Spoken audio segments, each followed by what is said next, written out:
بسم اللہ الرحمن الرحیم۔ السلام علیکم دوستو، دعا کی اہمیت کے بارے میں بات چل رہی تھی تو دوستو ایک بات ذہن میں بٹھا لیں کہ دعا آدمی کے لیے، انسان کے لیے، خاص طور پر مسلمان کے لیے بہت ضروری چیز ہے۔ دوستو دنیا میں آپ دیکھ لیں، اللہ تعالیٰ نے آدم علیہ السلام کی توبہ قبول کی، کیوں؟ دعا کی وجہ سے۔ اللہ تعالیٰ نے حضرت یعقوب علیہ السلام کو بیٹے کے غم میں رونے کے باوجود اپنے بیٹے سے ملاقات نصیب فرمائی، کیوں؟ دعا کی وجہ سے۔ اللہ تعالیٰ نے حضرت یوسف علیہ السلام کو جیل سے نکال کر مصر کے تخت پہ بٹھایا، کیوں؟ دعا کی وجہ سے۔ اللہ تعالیٰ نے حضرت ایوب علیہ السلام کو بیماری سے نجات دی، کیوں؟ دعا کی وجہ سے۔ دوستو دعا کو آپ دیکھتے جائیں، انسان کی زندگی میں اور خاص طور پر مسلمان کی زندگی میں دعا کا بڑا عمل دخل ہے۔ آپ دعا چھوڑ کر کہاں جائیں گے؟ آپ ایک بات بتائیں، آپ کی ضروریات ہوں، آپ کے کاروبار میں تنگی ہو، آپ کے گھر بیماری ہو، تکلیف ہو، آپ دعا نہیں کریں گے تو کیا کریں گے؟ یا دوا کریں گے، اور دوا کے بھی اثر ہونے کے لیے آپ کو دعا کی ضرورت پڑے گی۔ تو جان لیجئے کہ دعا کے بغیر مسلمان کا کوئی راستہ ہی نہیں ہے۔ مسلمان دعا نہ کرے کہاں جائے گا؟ تو ایک بات ذہن میں بٹھا لیجئے کہ دعا ہمارے لیے بہت ضروری چیز ہے۔ تو دوستو جیسے میں نے پچھلی ویڈیو میں نے آپ کو بتایا تھا کہ آپ صلی اللہ علیہ وسلم نے فرمایا دعا مومن کا ہتھیار ہے۔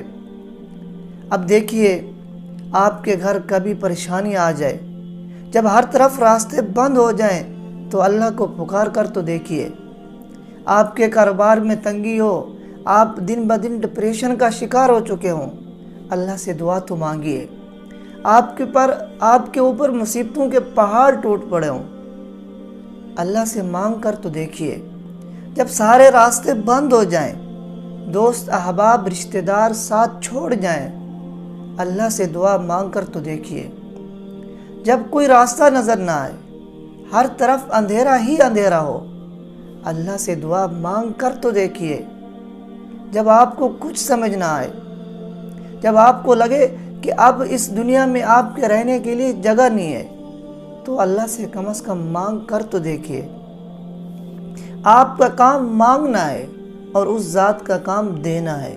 آپ مانگتے رہیے، اللہ سے مانگتے رہیے، ایک نہ ایک دن اس ذات کو رحم آ جائے گا، وہ آپ کو ضرور دے گا۔ تو دوستو دعا کو کبھی نہ چھوڑیے، ہمیشہ دعا مانگتے رہیے۔ ہمارے ہاں ہوتا کیا ہے؟ ہمارے ہاں یہ ہوتا ہے کہ ہم کچھ عرصہ دعا مانگتے ہیں تو دیکھتے ہیں کہ ہماری مطلوبہ چیز ہمیں نہیں مل رہی، تو ہم دعا کرنا بھی چھوڑ دیتے ہیں، اور الٹا ہم یہ باتیں بھی کرتے ہیں کہ اللہ تو ہماری سنتا ہی نہیں ہے، اللہ کو ہم سے کوئی پرواہ ہی نہیں ہے۔ تو میں نے پہلے بھی عرض کی تھی یہ بات کہ ایسی باتیں کرنا ناشکری ہے، اور یہ انسان کو یہ کلمات کفر تک پہنچا دیتے ہیں۔ جب ایک آدمی کہے کہ اللہ تو میری سنتا ہی نہیں ہے، حالانکہ اللہ تو سب کی سنتا ہے، اللہ میری بھی سنتا ہے، اللہ آپ کی بھی سنتا ہے، اللہ 7 زمین کے اندر رہنے والی مخلوقات کی بھی سنتا ہے۔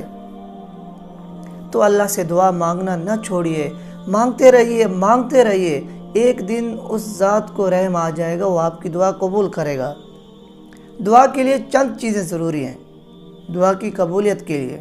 سب سے پہلی بات، دعا مانگتے وقت آپ کی توجہ ہو۔ ایسا نہ ہو کہ آپ ہاتھ اٹھا کے تو بیٹھے ہوئے ہوں، آپ کے منہ پہ 12 بج رہے ہوں، آپ کا دماغ کہیں اور ہو، آپ کے خیالات کہیں اور ہو، اور آپ بیٹھے ہو اللہ کے دربار میں۔ جب ایک کلاس کا ایک ٹیچر یہ برداشت نہیں کرتا کہ میرے سامنے بیٹھنے والا میرا اسٹوڈنٹ، اس کی توجہ کہیں اور ہو، تو اللہ وہ ذات کیسے برداشت کرے گی کہ ایک آدمی میرے سامنے بیٹھا ہو، اپنی ضروریات مانگ رہا ہو؟ ورنہ اللہ کو کیا ضرورت ہے؟ اگر زمین پر رہنے والے تمام انسانوں میں سے ایک انسان بھی اللہ کے سامنے ہاتھ نہ پھیلائے، اللہ کو کوئی فرق نہیں پڑے گا۔ ہماری ضرورت ہے جب اللہ کے سامنے بیٹھیں، اپنی پوری توجہ کے ساتھ بیٹھیں، یکسوئی کے ساتھ بیٹھیں۔ دوسری بات، اللہ سے جب بھی مانگیں یقین کے ساتھ مانگیں۔ اب ایسا نہ ہو کہ آپ دعا تو مانگ رہے ہوں لیکن آپ کو یقین نہ ہو، ایسے لگتا ہو کہ جیسے آپ زبردستی بیٹھ گئے ہوں، اور تو آپ کے پاس کوئی راستہ نہ ہو، آپ کے مسائل حل ہونے کا کوئی راستہ نہ بچا ہو، بس آپ دل میں سوچیں کہ چلو دعا ہی رہتی ہے وہ بھی مانگ لیتا ہوں۔ نہیں، جب بھی دعا مانگنے کے لیے بیٹھیں اس یقین کے ساتھ بیٹھیں کہ اللہ مجھے ضرور دے گا۔ دوستو، روایات میں آتا ہے کہ جب فرعون نے خدائی کا دعویٰ کیا تھا تو دریائے نیل کا پانی بند ہو گیا تھا۔ لوگ اس کے پاس چل کر آئے تھے کہ آپ ہمارے خدا ہیں، اپنے آپ کو خدا کہتے ہیں، کافی دنوں سے دریائے نیل کا پانی بند ہے، ہمارے لیے اس کو جاری کر دیجئے۔ فرعون نے اپنے قوم والوں کو کہا کہ ابھی چلے جاؤ، صبح دیکھنا دریا جاری ہو جائے گا۔ اب رات کو پریشان ہوا تو چلا گیا اس دریا کے درمیان میں بیٹھ کر، اپنے منہ پر، اپنے سر پر مٹی ڈالی، حتیٰ کہ اپنا منہ زمین پہ ڈالا اور کہنے لگا کہ مجھے پتہ ہے یا اللہ، مجھے پتہ ہے تو خدا ہے، تو رب ہے، اور تو اس کو جاری کر سکتا ہے، اس دریا کو میں جاری نہیں کر سکتا، مجھے ان لوگوں کے سامنے رسوا نہ کر۔ کہتے ہیں اللہ نے اس کی سن لی اور صبح دریائے نیل جاری ہو گیا تھا۔ اب سوچئے، وہ اللہ جو فرعون کو بھی دے رہا ہے، وہ اللہ جو فرعون کی بھی سنتا ہے، وہ میری اور آپ کی کیوں نہیں سنے گا؟ وہ ہم ٹھیک ہے مان لیتے ہیں ہم گناہ گار لوگ ہیں، تو ہم گناہ گار کہاں جائیں گے؟ ہم کس سے جا کے مانگیں گے؟ یقین کیجئے اللہ ہماری سنتا ہے، ضرور سنتا ہے۔ اس کا نام سمیع ہے، وہ ازل سے ابد تک سمیع سننے والا رہے گا۔ اس زمین پر ایک مخلوق بھی نہ ہو، ایک انسان بھی نہ ہو، لیکن اللہ پھر بھی سنے گا، آخرت میں بھی اللہ سنے گا۔ تو ایک توجہ کے ساتھ جب بھی دعا مانگیں، توجہ کے ساتھ مانگیں۔ دوسرا، جب بھی دعا مانگیں اس یقین کے ساتھ مانگیں کہ اللہ ہماری ضرور سنے گا۔ اگر یقین نہ ہو دعا پر، اس کے باوجود آپ دعا مانگیں، پھر ایسی دعا کا کوئی فائدہ نہیں۔ تو دوستو، یہ مختصر سی باتیں عرض کرنی تھیں۔ اللہ سے مانگیں اپنے پریشانیوں کی۔ اگر کاروبار بند ہو گیا، اللہ سے مانگیں۔ اگر کوئی ملازمت نہیں مل رہی، اللہ سے مانگ کر دیکھیں۔ بے اولاد ہیں، اولاد نہیں ہو رہی، آپ نے ہر طرح ڈاکٹروں کے چکر لگا کر تھک چکے ہیں، ہر طرح کے چیک اپ کروا چکے ہیں، اللہ سے مانگ کر تو دیکھیں، سچے دل سے اللہ سے مانگ کر تو دیکھیں کہ یا اللہ ابھی کوئی راستہ نہیں بچا، تو ہماری دعا سن لے۔